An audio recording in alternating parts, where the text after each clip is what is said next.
अपनी पार्टी के नायब सदर उस्मान मजीद ने पीडीपी सदर महबूबा मुफ्ती के मुतनाज़ बयान की मजम्मत करते हुए कहा कि हिंदुस्तान एक अजीम मुल्क है और इसका अफगानिस्तान से मवाजना करने वाले ख्याल की दुनिया में रहते हैं। और ख़ासतौर पर बांदीपोरा से पार्टी की जानिब से मुनाक़िद यूथ कन्वेंशन से खिताब करते हुए उन्होंने कहा कि इस तरह की बात कहना मज़ाक़ खेज़ है। पार्टी कारकुनों से असम्बली इंतखाब के लिए तैयारी करने की अपील करते हुए कहा, हदबंदी के बाद इंतखाब मुतवक्के हैं और अपनी पार्टी इसमें पूरी ताकत के साथ हिस्सा लेगी। यूथ कन्वेंशन में बड़ी तादाद में नौजवानों ने शिरकत की। इसके अलावा पार्टी के डीडीसी और बीडीसी मेंबरान और पंचों सरपंचों ने भी शिरकत की।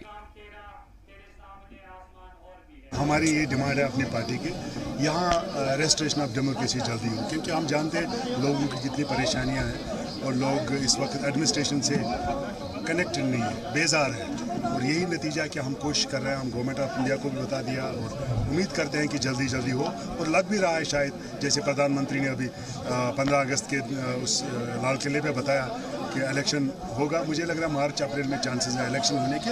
और ये भी एक कड़ी है, पॉलिटिकल पार्टियों का होता रहता है, जलसे जुलूस, कन्वेंशन वगैरह, प्रोसेशंस, एक प्रोसेस है हमारी डेमोक्रेसी।